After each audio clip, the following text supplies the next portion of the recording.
Chapter 10. When Luke went down to supper, he saw that Mother had set his 2 loaves of bread out on the china plate she used for holidays and special occasions. She was showing off the bread the way she used to tape up the crooked drawings Matthew and Mark brought home from school when they were little. But something had gone wrong. Maybe Luke hadn't used enough yeast, or he'd kneaded the dough too much or too little, and the loaves had turned out flat. They looked lopsided and pathetic in the center of the table. Luke wished Mother had just thrown them away.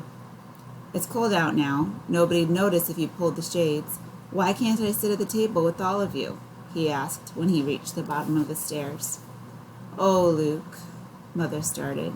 "Someone might see your shadow through the shade," Dad said. "They wouldn't know it was mine," Luke said. "But there'd be 5. Someone might get suspicious," Mother said patiently. "Luke, we're just trying to protect you. How about a big slice of your bread? There's cold beef and canned beans, too." Resignedly, Luke sat down on the stairs. Matthew asked about the auction Dad had gone to. "I drove all that way for nothing," Dad said disgustedly. "I waited 4 hours for the tractors to come up, and then I couldn't even afford the first bid." "At least you got home in time to fix that back fence before dark," Mother said, cutting the bread. "And yell at me," Luke thought bitterly. What was wrong with him?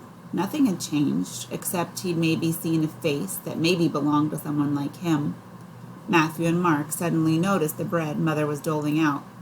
"What's wrong with that?" Mark asked. "I'm sure it will taste fine," Mother said. "It's Luke's first try." Luke muttered, "And my last," too softly for anyone to hear.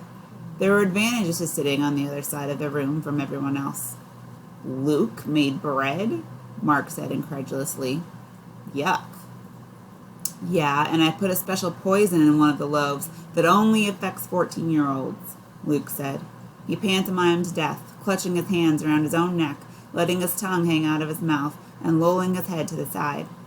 "If you're nice to me, I'll tell you which loaf is safe." That shut Mark up, but earned Luke a frown from Mother. Luke felt strange about the joke anyway. Of course he'd never poison anyone, but if something happened to Matthew or Mark, would Luke have to hide anymore? Would he become the public second son, free to go to town and to school and everywhere else that Matthew and Mark went? Could his parents find some way to explain a new child, already 12 years old? It wasn't something Luke could ask. He felt guilty just thinking about it. Mark was making a big ceremony out of bringing the bread to his mouth. "I'm not scared of you," he taunted, and took a big bite. He swallowed with great difficulty and pretended to gag. "Water, water, quick!" He gulped down half his glass and glared at Luke. "Tastes like poison, all right." Luke bit into his bread. It was dry and crumbly and tasteless, not like Mother's at all, and everybody knew it. Even Dad and Mother had pained expressions on their faces as they chewed. Dad finally pushed his slice away. "That's okay, Luke," he said. "I'm not sure I'd want any son of mine getting too good at baking anyhow. That's what a man gets married for." Matthew and Mark guffawed. "Getting married soon, Luke," Mark teased. "Sure," Luke said, struggling to sound as devil-may-care as Mark. "But don't think I'd invite you to the wedding." He felt a cold, hard lump in his stomach that wasn't the bread. Of course he'd never get married, or do anything. He'd never leave the house.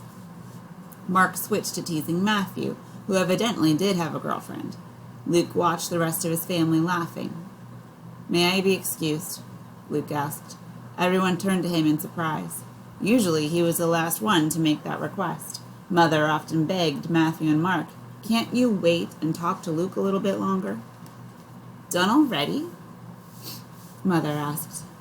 "I'm not very hungry," Luke said. Mother gave him a worried look, but nodded anyway. Luke went to his room and climbed onto the stool by the back fence. In the dark, it was easier than ever to see into the houses of the new neighborhood. Their windows were lit up against the night. Some families were eating, like his. He could see one set of 4 people around a dining room table, and one set of 3. Some families had their curtains or shades drawn, but sometimes the material was thin, and he could still see shadows of the people inside. Only the sports family had all their windows totally blocked. covered by heavy blinds.